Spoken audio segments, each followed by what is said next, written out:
So another aspect of capitalism is property rights.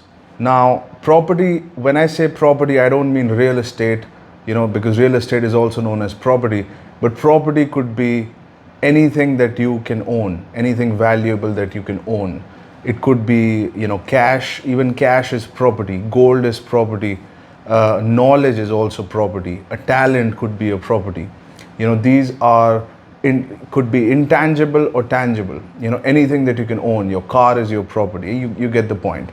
So there is an aspect of capitalism that really emphasizes on the importance of ownership. They advocate in capitalism that people should be able to own things. If you're not able to own things, why would you create anything? Because there is not going to be an incentive to owning things. But in the opposite system, communism, they say that nobody should own anything. Nothing really belongs to anybody, and it belongs to everybody. So this is the planet, and everything belongs to everybody, and nobody really created anything.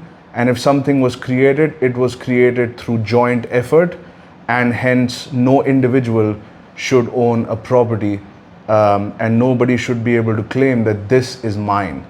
There is no such thing as mine and yours. It is all ours. And that's the communist philosophy, is that everything belongs to everybody else. And what they don't tell you at the beginning, when the revolution begins, communist revolution, is that really everything is owned by the state. They say that it's owned by everybody, but there is a central body that owns everything.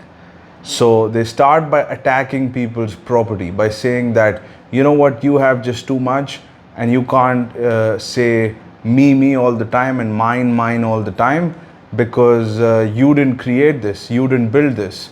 There are other people who helped you create this, so it really doesn't belong to you. And as a result, you need to let this go, and we need to redistribute the wealth, the property. And what you have, the farmland or the house or the car, it shouldn't belong to you. It actually belongs to the community. And hence we're going to take this away from you, and we're going to manage it. And typically this ends up in a tyranny where one central body owns everything, and they are the masters, and everybody else becomes a slave. So it all starts with a very beautiful idea that, we are all brothers and everything is owned by everything. There are no individuals here. We are part of a big community. It's a big communion, with this romantic narrative. But this is, these people are too selfish.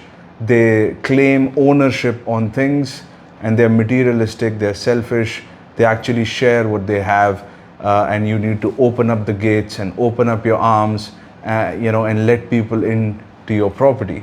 And that's the kind of mindset that the communists have. But capitalists, they believe that no, things did not exist before. There are no pre-existing goods and services in nature. There are raw materials in nature, and the raw materials need to be used using productive effort, and create goods and services. So productive effort creates goods and services. The house wasn't always there. Somebody built it. Somebody put their effort, blood, sweat and tears to build the house. And if they used money to build the house, well, then they put the blood, sweat and tears to create goods and services, to then trade it to make money. And they use this money to create jobs, to then create a house. So, so the house is not something that was default in nature. It was created, it was built. So is all the other products. So, this whole idea that materialism is bad and having things is bad, it's not true, because everything, even though it's inanimate and not alive, has life in it. Because life has gone into it. Human effort has gone into it. Somebody put their time to create that thing. So it's not, even though it's an inanimate object, but somebody's life was spent to create that. And if that person doesn't have some ownership in that thing that they created, or they bought from somebody else using the money that they have, which is also their property, somebody traded this, they should have claim over it, they should have ownership over it. And that's the fundamental difference between communism and capitalism, that they attack ownership in things.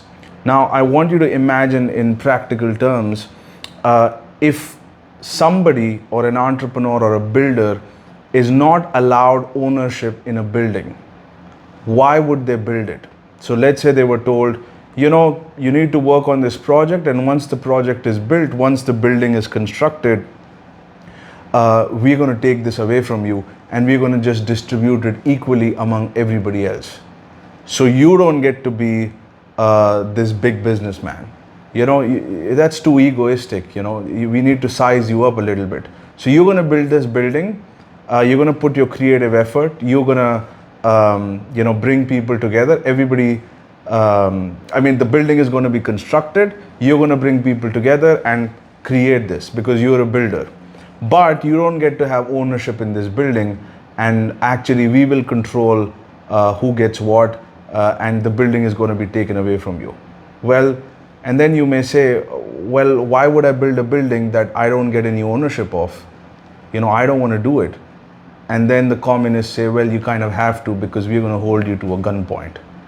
So that's what it becomes after some time in communism, is when the argument doesn't work, and when they cannot facilitate an agreement and cannot facilitate cooperation, because there is no financial incentive, there is no ownership incentive, they use the power of the gun. And that's why everything goes into tyranny in communism. And that happens because of lack of property rights. Now, in capitalism, they say, you know what, if you build this, you get to keep it. You have ownership over it. The government has no right over it. It's yours. And you get to govern how you're going to trade this building, because it's yours. And you can trade it with other human beings. And if they add value, if they help in building it, then you can decide what they get, and you can mutually agree. You can create cooperation and amongst each other, and nobody has to manage it, nobody has to govern it, because there are proper incentives in the place to do it. Now, because the person building it gets to keep the ownership of it, then you know, they would want to build more and more things.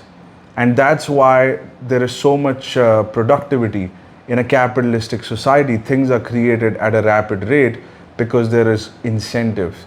You know, people want to build things that then they'll be able to keep. And when a person builds a building, you know, it can have residential apartments, he can sell the apartments to people, you know, even the construction of the building creates jobs. And the reason the capitalist is able to pay for these jobs is because he knows that he will have a return on that investment. He's going to sell the apartments and get that cash back. So he can create jobs and actually feed many families. In fact, he's not feeding the family. The person working is feeding their own family. But the system allows many families to be fed kind of on an automatic basis, because there are proper incentives in place. Ownership incentive, profit incentive. The people who created the building gets a job. You know, they get to make some money. The apartment gets sold. People get a house. You know, and especially in places like, in some places, in the local areas, many jobs are created, because these people in the apartments may need cleaners, may need maids, may need a chef or a cook.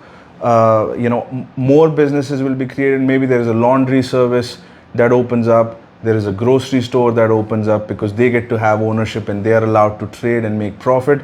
And suddenly the whole neighborhood can become prosperous and interconnected and facilitate a cooperation in a capitalist society. So that's all of this is because of property rights, you know, and profit incentive. So these are the two major pillars of capitalism which are missing from communism, and you can run the implications of that in both the scenarios. The communist argument sounds very romantic, and capitalistic sound very selfish, that you're going to be making a money, and the reason you're going to create this building is you get to be the owner and you get to make a lot of profit. But that creates, even though you do it from a selfish standpoint, you're creating a lot of value without having the intention to do so. In fact, the way the capitalistic system is structured is you have to create value whether you want to or not. If you want to make the profit, somebody has to value what you created in order for you to be able to collect the cash. So you have to create value to make money. Even though you do it from a selfish standpoint, you're still creating value. And what you create can be interconnected with many other things. For example, the building can be connected to the grocery store. Because you have a building, there is a grocery store that opens up because they want to sell food to the people living there. And a whole market surrounds the building, and you're creating many jobs, and you're facilitating and supporting many businesses without having the intention to do so. You're just minding your business, but value is being created and an ecosystem is being created. But that would not have happened if there was no property rights, if you didn't have the ability to own things, if you didn't have the ability to make a profit, and if there were proper incentives, if proper incentives were not in place. So that's why ownership is not bad. Don't let anybody make you believe that if you own things, you're a bad person, or if you create things, you're a bad person, or if you make a profit, you're a bad or an evil person who's just thinking about themselves. They have no right to meddle with your business, so to speak. So that's my point of view about property rights, which is another aspect of capitalism in addition to the profit incentive. I'll talk to you in the next video.